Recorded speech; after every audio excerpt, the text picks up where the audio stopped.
Cette semaine à l'émission, on se demande quelles sont les limites à investir dans le plus beau jour de notre vie et on met au pilori l'industrie du mariage. Bref, on n'est pas du monde.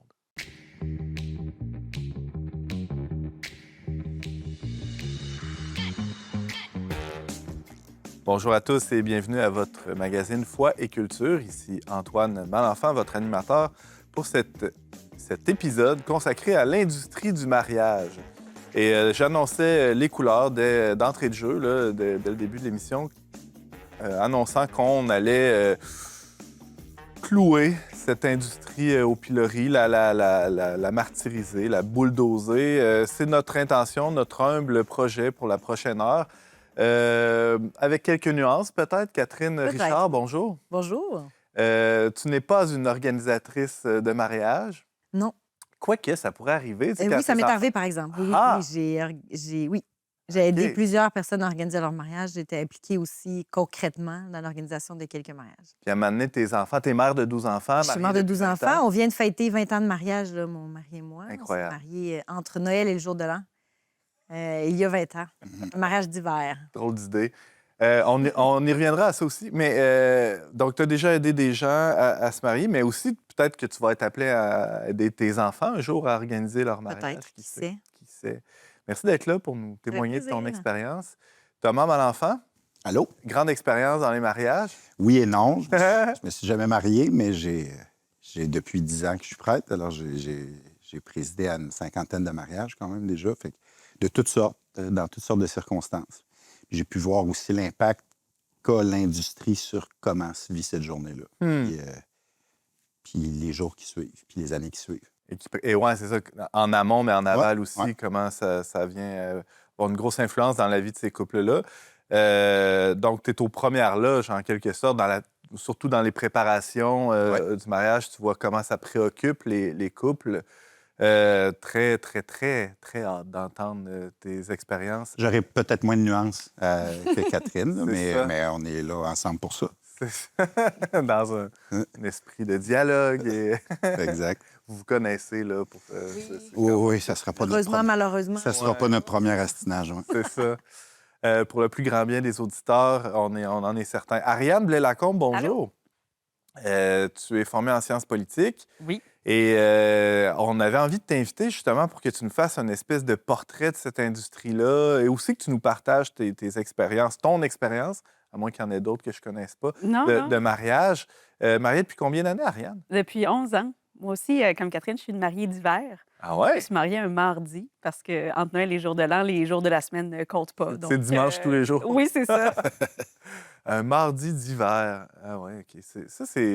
Ouais, on va revenir à ça parce que y a comme le choix du moment du mariage, là, ça peut être super important. Tiens, commençons tout de suite. Là, c'est pas anodin qu'on ait choisi de faire cette émission-là à ce temps-ci de l'année, là, en plein cœur de l'hiver. Peut-être qu'il y a des gens qui vont nous réécouter plus tard dans l'année, là, mais la première diffusion a lieu au plein cœur de l'hiver parce que c'est le moment où les couples se préparent le plus intensivement à ce qui s'en vient au printemps ou au début de l'été. Il y a d'ailleurs, au moment où on se parle, un immense salon de la mariée dans notre belle ville de Québec. Il y a toute une business là, qui se met en branle et qui essaie de rentrer dans la tête des gens là, qui sont sur le point de se marier. Avant de faire une incursion dans cette industrie-là, j'aimerais vraiment vous entendre, surtout Ariane et Catherine, sur votre expérience. C'est sûr, ça date. Là.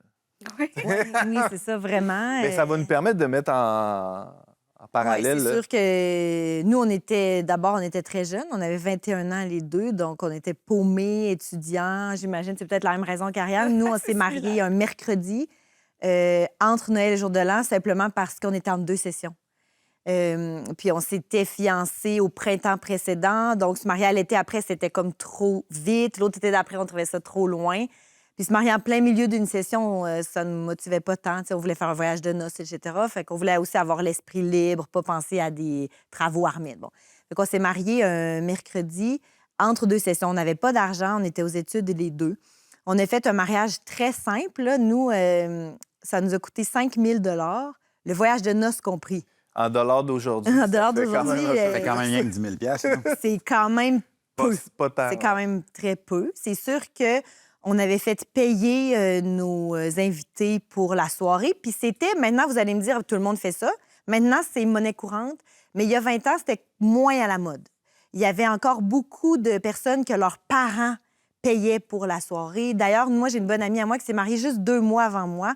C'était pas du tout le même genre de mariage parce que leurs parents, eux deux, étaient vraiment moyens. C'était une place, la réception très belle, c'était très chic. Puis c'est sûr que quand tu te maries 2 mois après, tu compares. Puis là, je me disais, nous, on avait choisi un endroit très sobre. C'était dans une résidence collégiale, dans une salle vraiment très simple, mais qui faisait qu'on demandait très peu d'argent, une contribution très minime à nos invités. Combien d'invités vous aviez? On en avait beaucoup quand même, je pense. Me semble Plus d'une centaine? Oui, mais pas 150, là, OK. mais peut-être 120. Genre. Mais ça rentrait, c'était quand même une grande salle, mais tu sais, c'est sûr que c'était simple. Là, Mais c'était puis pas des hot dogs puis des hamburgers. c'était pas de hot dog, il y avait un traiteur, mais tu sais, on a coupé à des endroits où, maintenant, je regrette un peu parce que c'est sûr que, tu sais, le gros sujet, c'est est-ce qu'on devrait s'endetter ou pas? Est-ce que, tu sais, tu disais au départ, est où la limite dans le budget, le montant à mettre pour une seule journée? Vous, ça a été ça, la limite? C'est nous- on prend l'argent qu'on a, point? Nous, oui, nous, on s'est pas endettés. Même OK. nous, on a fait de l'argent. En fait. Parce que pendant... C'est une autre industrie, là. Là, c'est un autre Mais pas sens sur de le dos de nos Vous, invités, là, comme l'industrie. dans le fond, on a fait payer le prix juste à Ouais. nos invités, mais pendant la soirée, on a eu tellement de cadeaux, tellement de dons, tellement de... Il y avait des activités Je me pour... souviens de quelqu'un qui se promenait avec ton mari en le tenant par la cravate, Oui, comme ça, oui, puis qui l'a exactement. traîné comme un petit Il chien. vendait des coupes. Ça se vendait cher le pouce. Coupait, là. admettons, il coupait des bouts de sa cravate. Puis là, il vendait ça aux enchères, aux tables. En tout cas, nous, on a Avec payé une un an de chaudière. loyer avec Aïe, la aïe. cravate. Là. Mais il faut dire que les loyers étaient très peu chers il y a 20 ans comparé de maintenant. Mais bref, tu sais, par rapport à l'industrie du mariage, moi, je me souviens, dans mon cœur, j'avais envie d'avoir plusieurs demoiselles d'honneur. J'avais envie d'avoir une crinoline. J'avais envie d'avoir un voile. Puis, j'étais pas libre par rapport à cette industrie-là qui, dans ma tête, tout le monde autour méprisait ça. Puis j'ai dit à 2 de mes amis, « Hey, je te demanderai pas finalement pour être demoiselle d'honneur. » Puis je l'ai regretté. C'était juste une question d'image. Fait que oui, c'est sûr que Je l'industrie... voulais tellement pas faire partie Je voulais de cette tellement business-là. pas avoir l'air de celle qui exagère. Ah, check là, elle veut faire ça gros. Parce que l'affaire avec un mariage, c'est qu'on s'expose. Tout le monde a un commentaire ou a une critique à faire quand il va à un mariage. T'exposes au jugement, finalement. Ou pas, ou juste, d'abord, tu es exposé. Quand on va à un mariage, qu'est-ce qu'on dit en sortant? C'était beau, la mariée était belle, la musique était trop forte, l'homélie était bonne. La bouffe était Oh, dégueulasse. t'as-tu vu les petites bouquetières? La bouffe, c'était donc bien fort le son. Tout le monde a des commentaires, c'est normal. C'est comme est-ce que c'est un show? Peut-être, est-ce que c'est ça la question à se demander?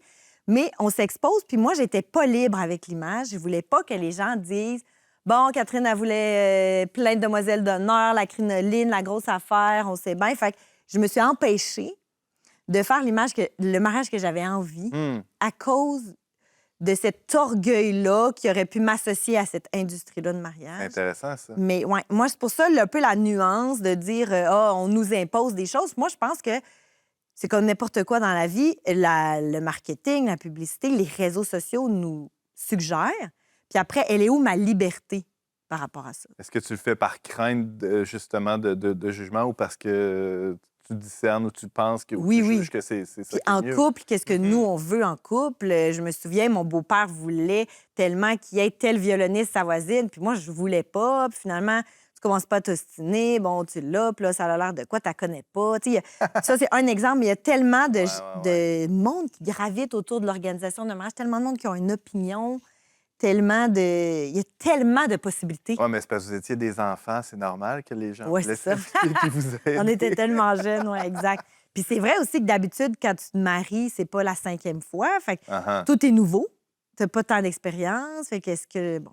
Contrairement à tout le monde autour qui est passé par là, qui a son conseil à donner, Oui, c'est ça, qui a son exactement. opinion Ouais, sur. ouais. On va revenir sur plusieurs points que tu as soulevés, Catherine. C'est vraiment passionnant. J'aimerais entendre Ariane sur son expérience. Ça ressemble à quoi ton mariage un mardi, entre mardi et mercredi? Il doit Ben, y avoir c'est une petite grande différence. On être aurait si peut-être dû différent se que ça. parler avant parce qu'il y a vraiment il y a beaucoup de points communs. Là. Nous aussi, on s'est mariés jeunes, on avait 22 ans. En hiver, un mariage d'environ 120 personnes. Pas les mêmes personnes, j'imagine. Mais oui, nous aussi, on a essayé on était étudiants, on n'avait pas plein de moyens, fait qu'on a essayé de faire ça simplement. On a choisi de pas charger de prix, même si, comme tu dis, la question se posait, puis c'est de plus en plus populaire comme option pour justement là, éviter de s'endetter ou de payer un prix de fou. Mais on a essayé de faire un mariage simple. Euh, Quelque chose, je pense que j'aime beaucoup, c'est le DIY, là, le faire les choses soi-même. Donc, je pense que j'avais beaucoup fait de recherches pour savoir tout ce qu'on pouvait faire nous-mêmes pour justement éviter des coûts, mais aussi parce qu'on aime ça faire des choses. Je dis on, là, on, c'est moi. As-tu fait ta robe? As-tu fait ta robe toi-même? Presque. Oh! Moi, je me suis mariée dans la robe de ma grand-mère, que la mère de ma meilleure amie est couturière. Donc, je lui ai amené la robe. Elle est un petit peu serrée parce que ma grand-mère pesait 90 livres quand elle s'est mariée. Puis, elle était toute petite. Mais donc, on a complètement pris la robe, elle a toute découpée, puis elle l'a réassemblée pour moi. Wow! Fait que je me suis fait demander en mariage avec la bague de mon arrière-grand-mère. Fait qu'il y avait beaucoup un désir de reprendre ce qui est de vieux ou ce qu'on a déjà. C'est ma cousine qui a fabriqué les nœuds papillons des garçons d'honneur. C'est moi qui ai fait mon propre maquillage pour aller chercher une artiste maquilleuse. Fait qu'on a vraiment regardé tout ce qu'on était capable de faire nous-mêmes. C'est moi qui ai fait nos invitations. Ils étaient très simples, très sobres, mais je les ai imprimés chez nous, puis on les a postés. Donc, il y a toutes sortes de choses qu'on peut faire pour garder ça simple, garder ça à notre image, puis pas s'endetter, là, parce que je vais le dire, le chiffre, là, c'est quoi? Le coût moyen d'un mariage au Québec ces jours-ci, c'est entre 35 et 50 000. Ça, c'est la moyenne. Fait qu'il y en a qui réussissent à le faire moins cher. Mais Il y en ça a coûte aussi plus que beaucoup ça. qui réussissent à le faire plus cher. Fascinant. Je suis déjà allée à un mariage très de luxe, puis je me souviens parce que on le savait, c'était des gens qui étaient très en moyenne, puis c'était un beau mariage, mais plus la soirée avançait, à chaque fois qu'il y avait un petit quelque chose de spécial, on disait comme, ça a dû coûter tellement cher. T'associais un Comme, prix à côté. on était reçus, il y avait la nourriture, il y avait l'alcool, c'était dans un hôtel, une belle salle de réception, bien décorée. Puis là, à un moment donné, à la fin de la soirée, il y a eu des feux d'artifice. On était comme... Mais tu sais, c'était exceptionnel, c'était super le fun. Puis c'est vrai que c'est un jour super spécial. C'est techniquement la plus belle journée de notre vie. Puis espérons-le, ça se passe une seule fois dans notre vie. Donc c'est sûr que d'un côté, on veut mettre le paquet, mais à quel prix?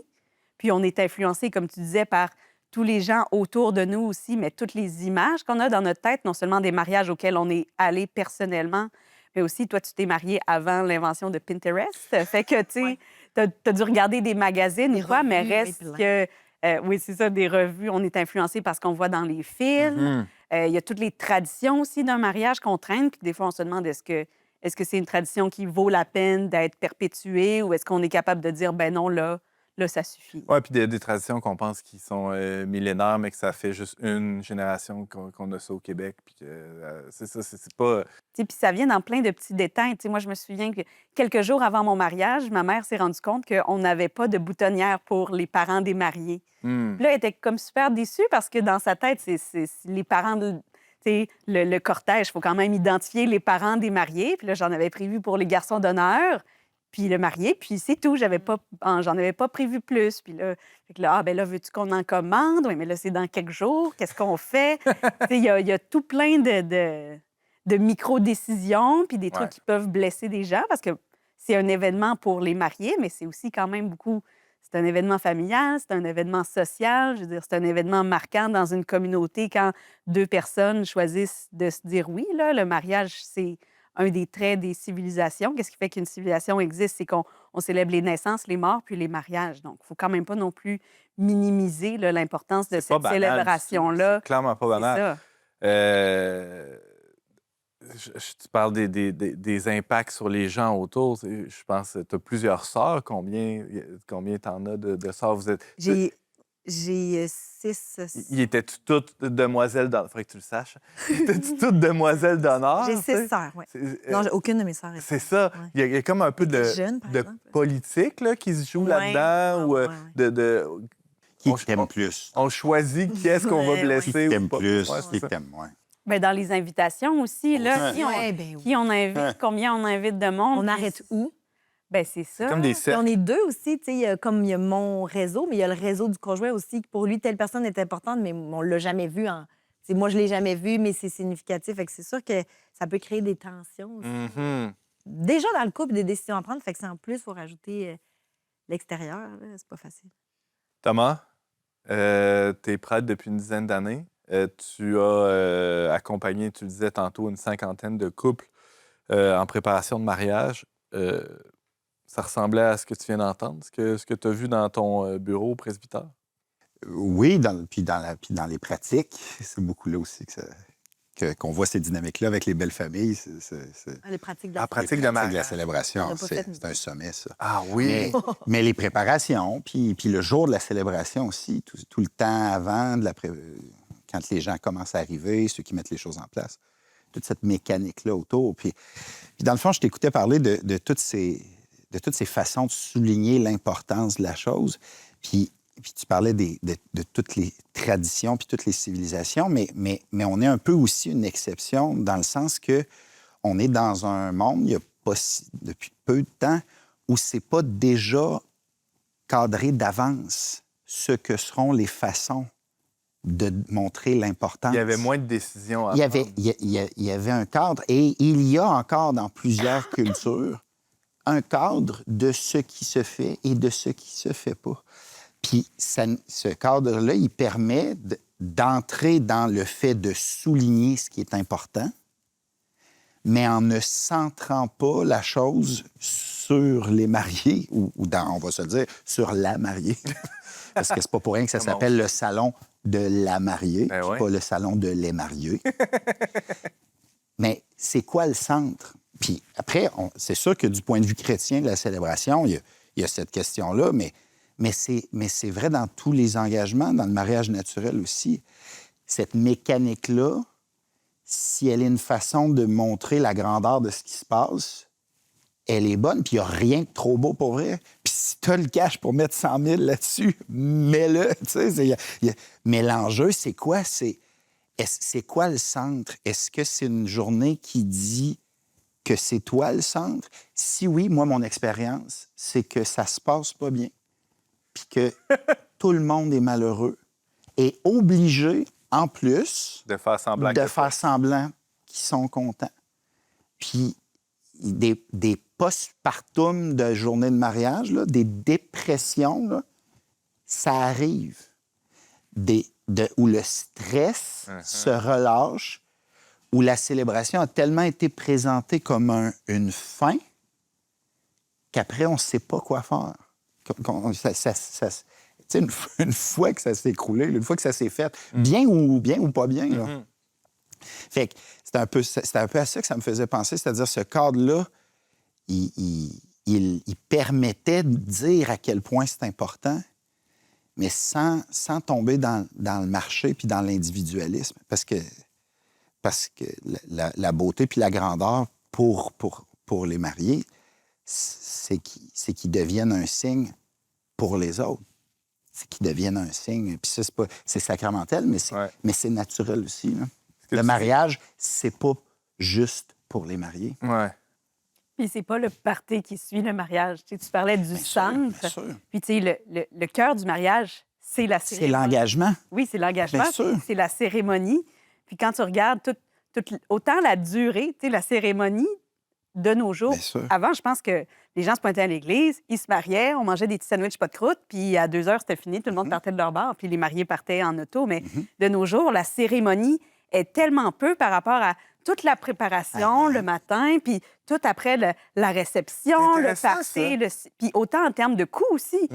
Parce que te marier, ça va coûter quoi, 100 $ pour l'église, puis après ça... C'est rendu à la 500. Hein? C'est rendu 500. C'est rendu 500. Bon, Ouais, parce c'est qu'on se faisait quand même pas vraiment... cher. On se faisait quand même vraiment 3 bars. Mais 500 sur 50 000... C'est ça. Mais reste que l'argent est tout pour après. Puis je pense que même les gens qui vont à un mariage oublient ça. Un des trucs qui m'a marqué, c'est justement quand les invités, tout ça. Puis à un moment donné, mon père m'a dit tu sais, tes cousins, là, peut-être que ça leur tentera pas, eux autres, de venir à l'église. Peut-être qu'ils vont juste vouloir venir au souper. À noces. Puis ça, j'avais dit ben non. Non. Moi, j'organise pas un souper, j'organise pas un party. Je reçois les invités qui sont venus assister à la cérémonie de mon mariage. Mais ça serait vraiment détourner Ça. l'attention du cœur de l'affaire. Puis on le voit aussi dans la chronologie, pas juste de la journée, mais des décisions qui se sont prises les 6 mois puis l'année avant.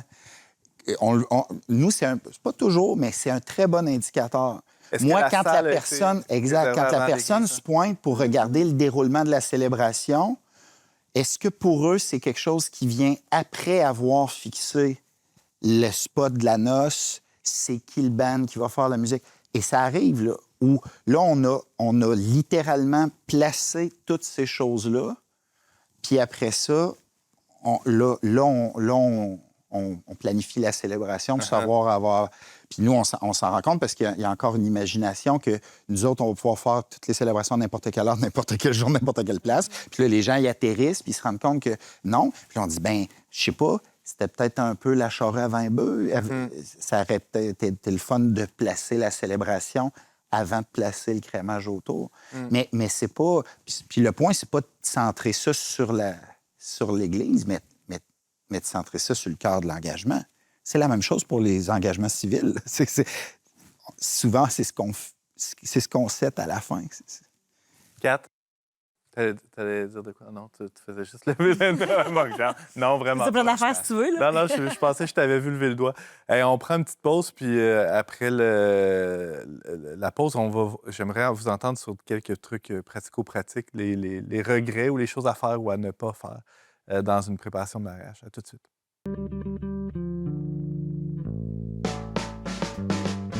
On n'est pas du monde est une émission produite par l'équipe du magazine Le Verbe. Pour vous abonner gratuitement et recevoir 8 numéros par année, visitez leverbe.com/abonnement. De retour à On n'est pas du monde, on parle de l'industrie du mariage. On parle d'une industrie parce que je regardais dans les notes que ma collègue Marie m'a faites. Salut Marie, qui est dans le back-office.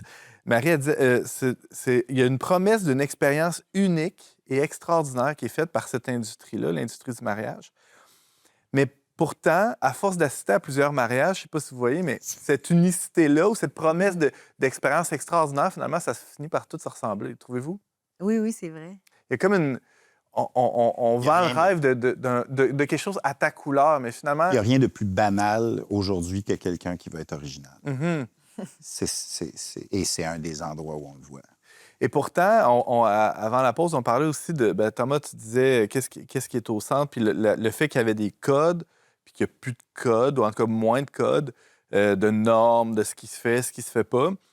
Je pensais à un mariage princier, mettons, là, en Angleterre, là, où tout le script est écrit d'avance. Là. Il doit y avoir quelque chose d'un peu contraignant et castrant là-dedans, d'une part, mais d'autre part, de reposant pour la mariée. Aucune décision à prendre, elle fait juste se laisser guider par le carrosse de la vie princière. Puis, non? Oui, non? Mais ça a-tu du sens, ce que je dis? sûrement, là, d'un point de vue, oui, parce que, comme Thomas parlait des 6 mois qui précèdent, ou même des fois l'année, qui précède la date du mariage, où on est comme dans une frénésie, une occupation. Vu qu'il n'y a pas de normes, il y a plein de décisions à prendre. Oui, c'est ça. Bien là, si t'as pas... Mais je pense quand même qu'un mariage princier, c'est très contraignant. Là. Est-ce que tu vis vraiment ta journée de façon détendue, conscient de tout ce qui se passe? Non, je pense que c'est peut-être pas le meilleur exemple en termes de trop de cadre, là, mais... C'est vraiment pourri comme exemple. C'est ce qu'elle essaie de dire. Mais c'est vrai que trop de préparation, trop de choses à organiser, ça détourne pas juste la journée même, mais préparer son cœur à l'événement. Nous, on a accompagné des couples au mariage qu'on a préparé pour un mariage catholique. C'est sûr que je sais pas, dans un mariage légal, il n'y a pas tant de préparatifs, d'un point de vue psychologique, de suivi psychologique, etc. Là, mais... Tant que tu n'es pas frère et sœur, je pense que ça peut. Oui, c'est ça. La grosse base. Mais c'est vrai que c'est important de se préparer comme couple, puis de se préparer le cœur à ce qui s'en vient, à la vie qui est après aussi, peu importe qui habitait ensemble avant ou pas. Puis on peut facilement se laisser distraire par toutes les préparations techniques.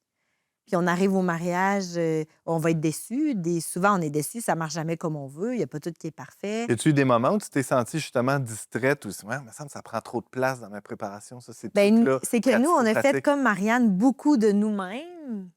Puis ça là, c'est pour, mais ça là, c'est contre. Tu sais, moi, j'ai toutes fait mes invitations. Je n'ai pas imprimé, je les ai faites à la main. Et on a fait les petits cadeaux, on les a faits nous-mêmes aussi. Fait que ça, c'est...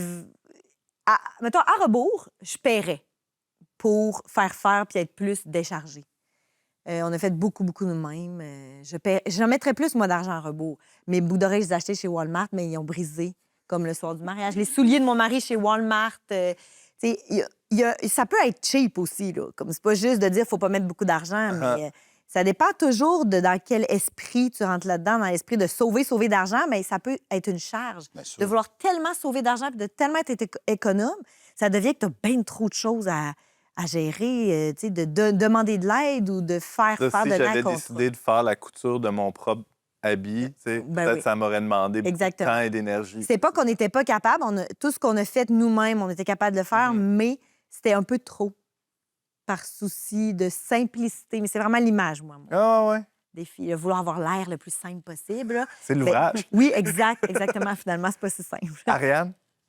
Mais j'ai pas l'impression que ça va nécessairement en contradiction l'un avec l'autre, mais je pense que effectivement en anglais c'est le fun parce qu'il y a deux mots pour parler du mariage. Il y a le wedding qui est vraiment la journée du mariage, puis il y a le marriage qui est vraiment le mariage dans la Comme durée. institution, ouais, c'est ça. Puis j'ai l'impression que souvent on va passer beaucoup de temps à préparer la journée du mariage, puis pas assez de temps à préparer le mariage dans la durée. Les Fait que 50 années qui vont suivre. c'est ça. Fait que vraiment, de se poser la question, est-ce que c'est vraiment cette personne-là que je veux marier? Si je veux que ça dure pour toujours, est-ce qu'il y a des choses dont on a besoin de discuter, des enjeux? Est-ce qu'il y a déjà des trucs dans notre relation qu'on voit venir puis qu'on aime mieux mettre les cartes sur table ou des questions à se poser pour pas se réveiller 3-5 ans dans le mariage, puis là, de dire, ah ben quoi, finalement, tu voulais pas d'enfant? Ou comment ça, tu as un compte aux Bahamas? Ou, tu sais, je ne sais quoi, mais dans ma tête, c'est pas nécessairement parce qu'on veut faire nous-mêmes, parce que je veux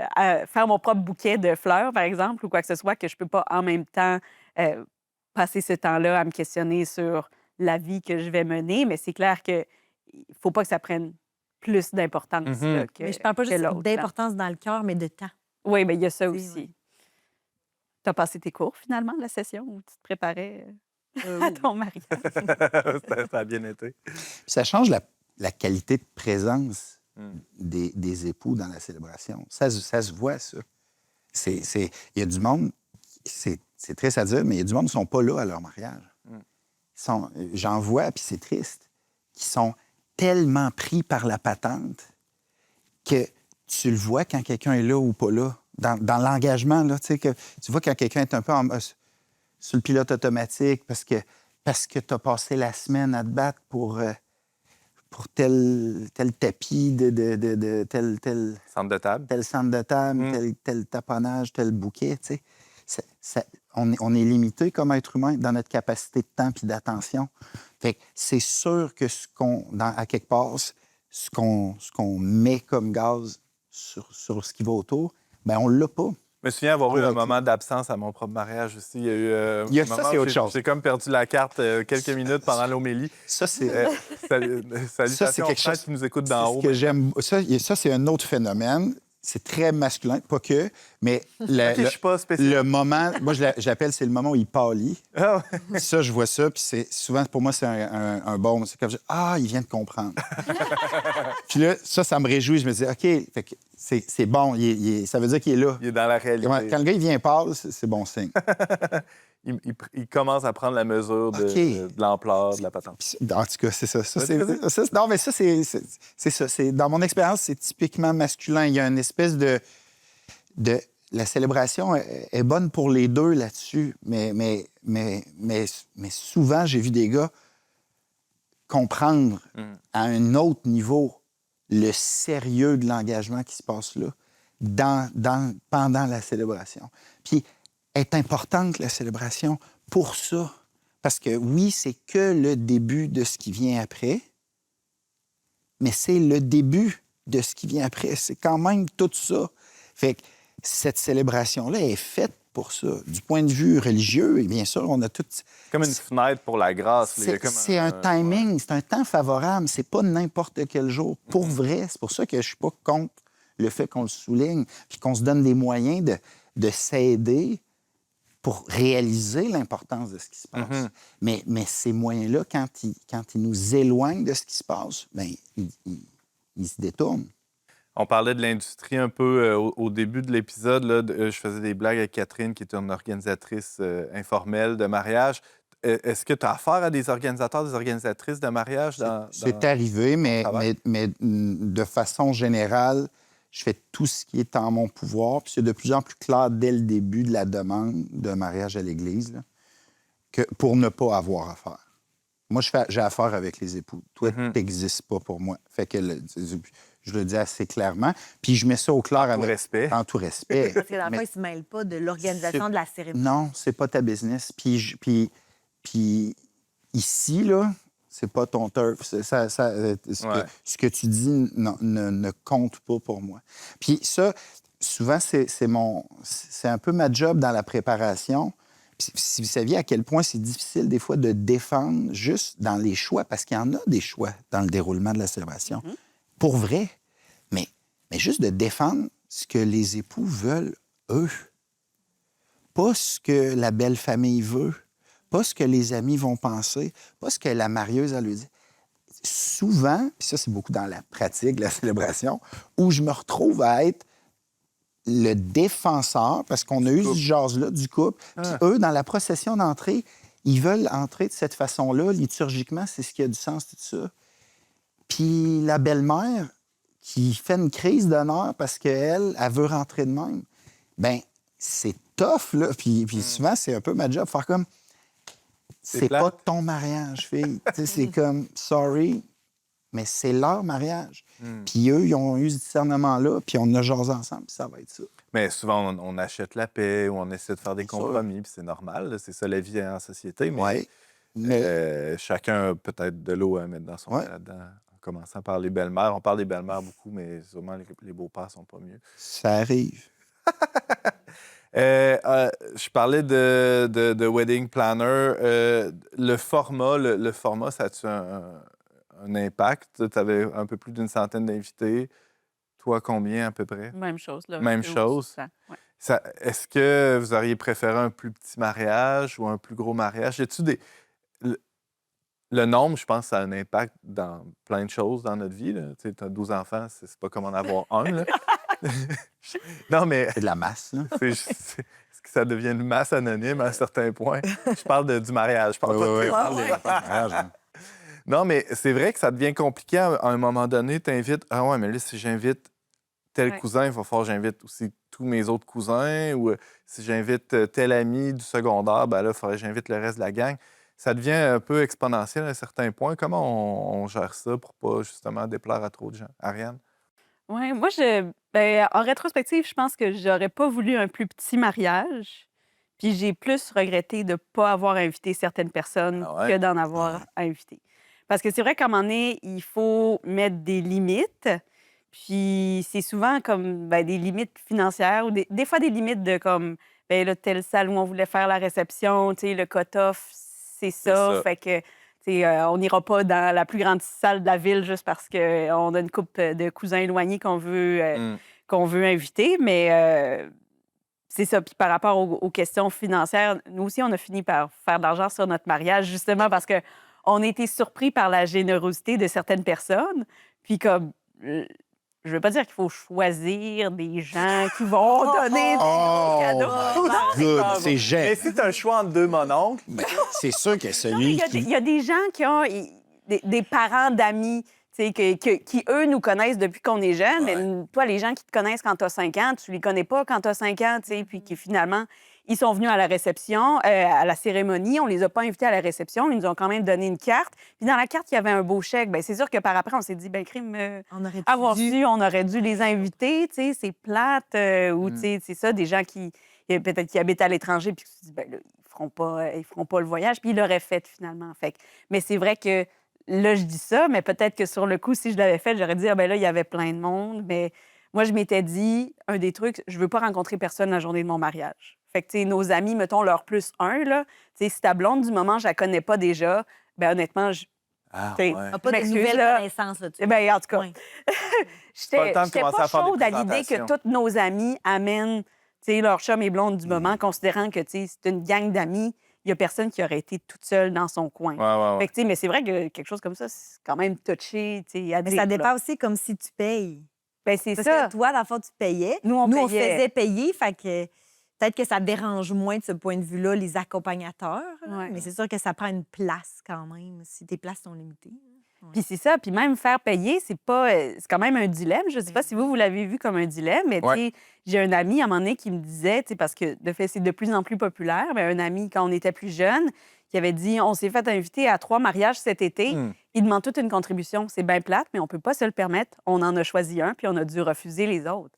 Fait qu'en même temps, tu sais, tu te dis, j'imagine, quand tu te maries puis que tu demandes une contribution, non, je peux pas dépenser X milliers de dollars, mais en même temps, c'est plate si tes amis qui ne sont pas dans une situation de On à payer ça, choisir. ont à choisir entre différents mariages ou venir ou pas. Ça va pas de soi. C'est pas Non, évident. non, c'est sûr que c'est un dilemme. Puis en même temps, tu peux pas nécessairement prévoir la générosité des gens.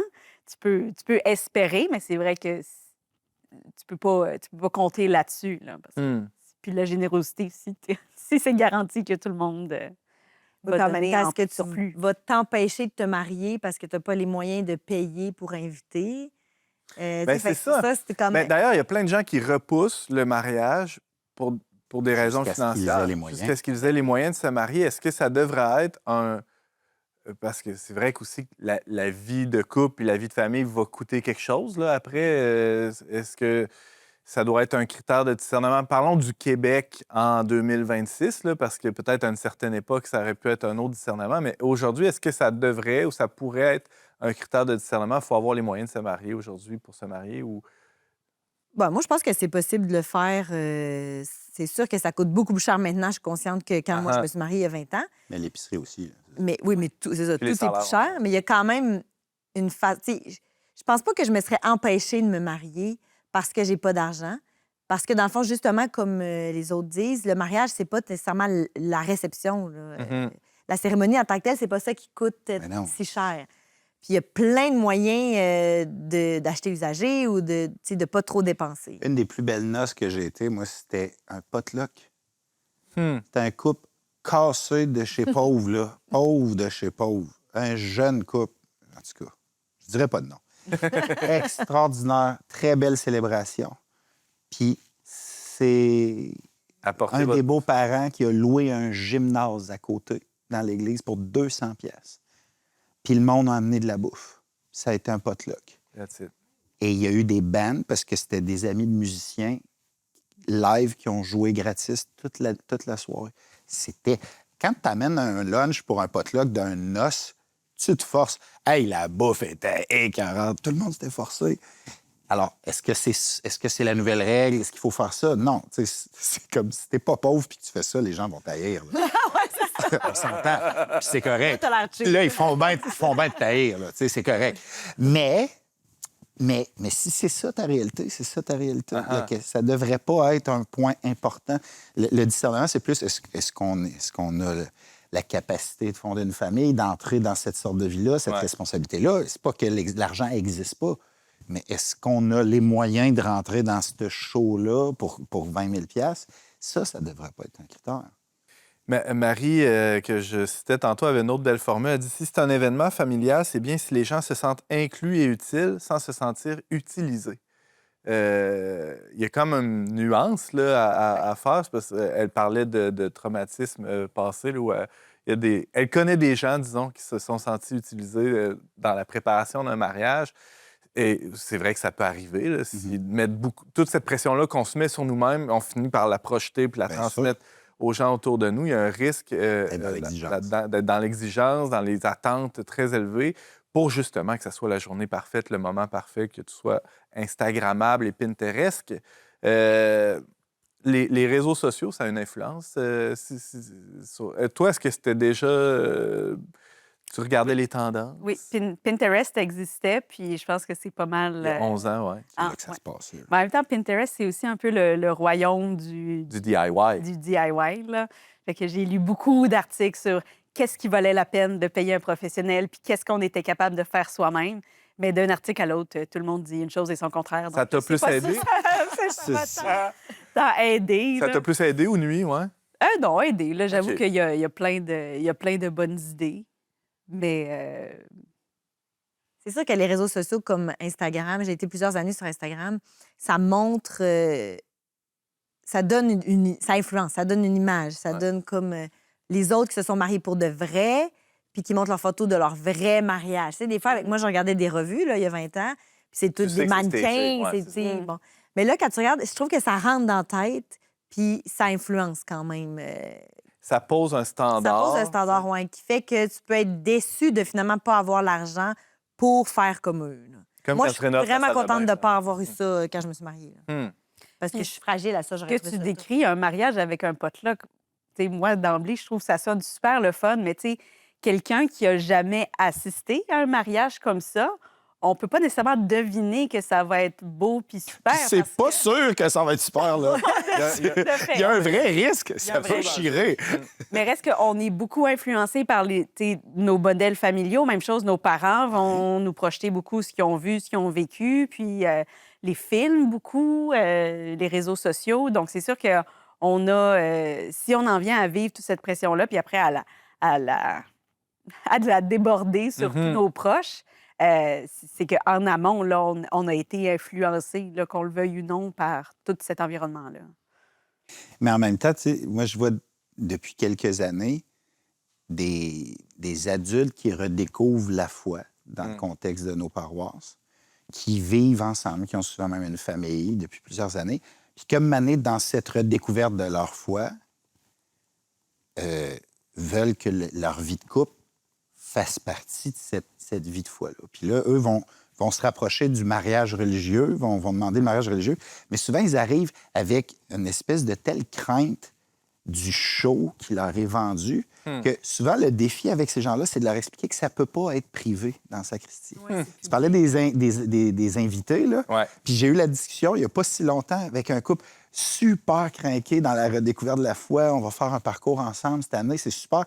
Mais eux, le challenge, c'était pas qu'ils voulaient un show, c'est qu'ils voulaient tellement pas un show qu'il a fallu leur faire découvrir ce qu'il y avait de bon à ce que ça soit public.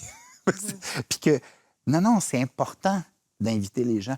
Pas pour vous montrer. Il y avait comme Ouais, peur c'est de ça. ça, avec raison, parce que c'est tellement ce qui est vendu. Puis eux, ils voulaient pas ça.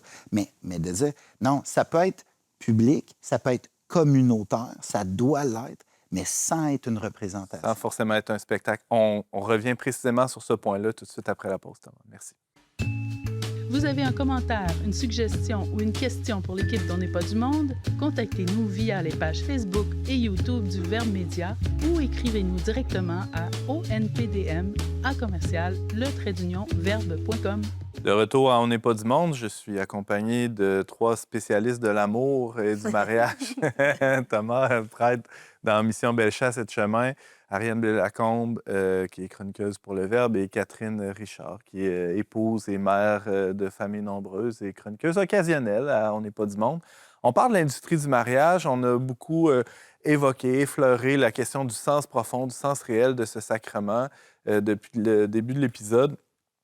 Thomas, juste avant la pause, nous parlait de cette dimension communautaire, sociale, qu'il y a dans... je rebondis aussi sur ce qu'Ariane a dit plus tôt, qui se retrouve dans toute civilisation. Hein. Le mariage, c'est pas propre à la civilisation chrétienne. Ça existait avant et ça existe ailleurs aussi dans le monde aujourd'hui. Alors, il y a une dimension sociale, communautaire, qui, se rappeler ça aide quand même à se décentrer de ce spotlight-là, cet éclairage-là qu'on se met sur soi-même ou qu'on aimerait qu'il soit sur nous ou que d'autres nous mettent sur nous durant cette journée-là. C'est pas évident quand même là, de conjuguer cette dimension-là sociale à une certaine forme d'humilité ou de... C'est peut-être qu'en se rappelant le sens profond du mariage. C'est parce qu'on pense que se marier, c'est je me marie avec mon épouse qui s'appelle Marc-Claude, puis c'est notre journée, puis là, on veut... Mais le sacrement... C'est pas faux, mais c'est pas complet, là. C'est quoi le sacrement du mariage? C'est quoi le sacrement? Ça veut dire un signe de quoi? Oui. Bien, c'est une mission. C'est un cadeau, mais c'est une mission. C'est dans les sacrements du service, c'est-à-dire que c'est au service de la communauté, comme l'ordination. En cela, c'est vraiment comme le fait que quelqu'un entre dans une vie de service. Le service est différent, mais c'est une vie de service. Puis à ce niveau-là, je me rappelle, il y a quelques années, j'avais cette réflexion-là, puis j'essayais de trouver des façons de faire. Puis on m'avait référé à un prêtre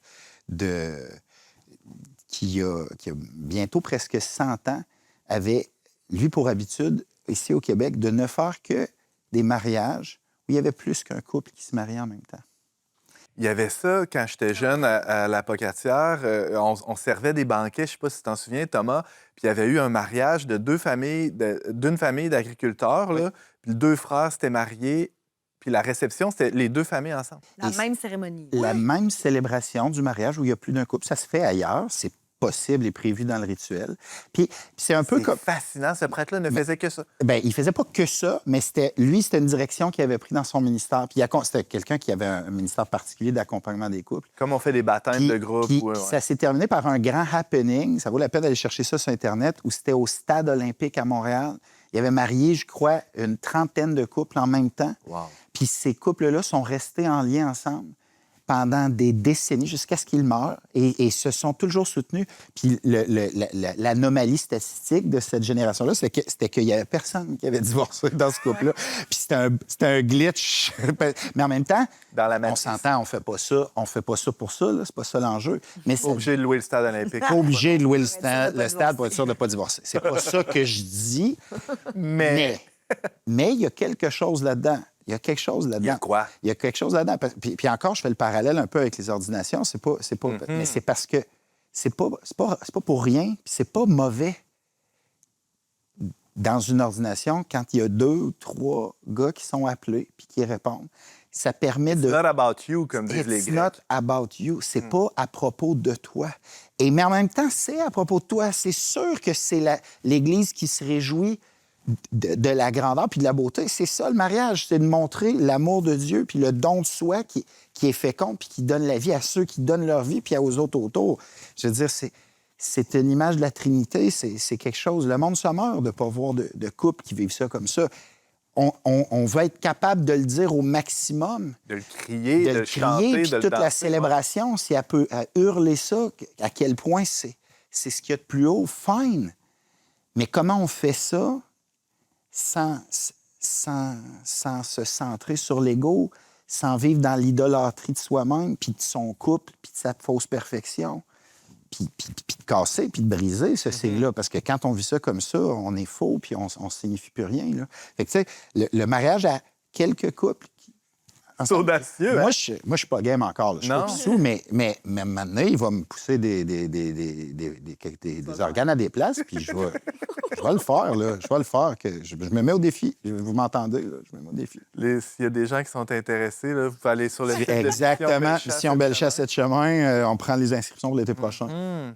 Non, mais essayons de voir ça d'une façon encore plus positive, d'un point de vue pratico-pratique. Imagine la charge de l'organisation divisée en 2, 3, 4 peut-être. Il y a des coûts, des économies d'échelle aussi. Hein. On dit que ça coûte cher un mariage. Ben, si les frais de la salle de réception sont séparés en 3. Ça fait beaucoup de belles-mères, par contre. Bien là, j'allais Beaucoup dire, de moi, je ne sais pas à quel point la charge est déchargée, comme on dit. Parce que mais t'as tu fais un beaucoup gros doodle, d'opinions, là. T'as comme beaucoup d'opinions, beaucoup de désirs. Puis essayer de faire fitter ça tout le monde ensemble, ça ne doit pas être si évident. Tu l'aurais pas fait, non? Ben, j'ai jamais pensé. Là. Mettons si c'était à refaire. Là. Ben, c'est pas quelque chose qui m'effraie, là, Mhm. qui me rebute, mais c'est sûr que l'unicité, puis le fait que, comme on dit, que c'est ton moment, que c'est ta journée, ça pèse fort dans la balance. Là.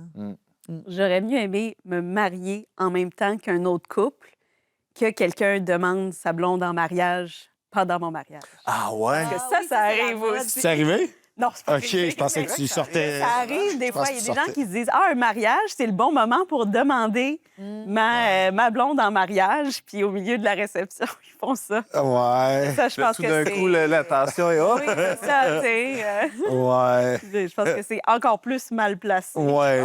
Je suis pas d'accord. Ouais, moi non plus, je suis pas tant d'accord. Moi, je serais content que le fait que je me sois marié ait donné une bonne idée à quelqu'un de se C'est compromettre. pour ça qu'on lance le bouquet, là, je veux Ouais, dire. tu sais, ça dure Ouais, c'est vrai. 3 minutes comme moment. Là. C'est pas comme s'il prenait 3 Ça va heures. pas se dans- scraper à la célébration. Je sais pas, mais... On n'a pas encore parlé des Bridezilla. Là. Vas-y Mais donc. Les Bridezilla, ça, c'est Il nous reste vraiment quatre- un faux il nous reste pas 4 minutes. absolu. Là. Qu'est-ce que c'est qu'une bridezilla? C'est quelqu'un qui n'a pas compris ce que Thomas vient d'expliquer, finalement. Oui, exactement. Là, c'est les femmes, là, c'est les mariés, là, les futurs mariés qui deviennent complètement hystériques, tyranniques et déraisonnables, là, que le mariage, ça devient non seulement une job à temps partiel, mais que ça prend toute la place. Là. Puis c'est entre autres à cause d'elle que l'industrie du mariage existe, du fait que tout, quand tu dis que c'est pour un mariage, tout coûte plus cher. Tu sais. Hmm. Une coiffure, ça coûte La un même certain salle. prix, Ouais, ouais. Un mais, photographe. le photographe de mariage, le bouquet de mariage. Parce que OK. ta coiffure a beau être la même pour un mariage ou pour un bal définissante, il y a beaucoup de gens qui disent c'est la gestion C'est fois deux. de la Bridezilla qui va t'envoyer 15 courriels, 1000 photos pour avoir exactement pour la ça que c'est pièce plus cher. La montée. pratique de la Tu dois les coiffure. voir, toi aussi. Ah non, c'est de l'ouvrage, un mariage. Là. Même quand ça se passe bien, il n'y a rien qui est de l'ouvrage comme ça. En paroisse, à cause de ça. Fait que cause c'est pour de ça toutes que ça ces coûte plus demandes-là. cher. D'un côté, en fait, il faudrait sûrement mettre une clause, là. Je ne suis pas une bridezilla, je veux le prix réel, puis à ce moment-là, Je tu pourrais certifie avoir... que je ne suis pas certifie- tyrannique. je vais me satisfaire de ce simple bouquet ou de... Il existe des groomzilla aussi, ou c'est un phénomène typiquement C'est plus féminin? rare.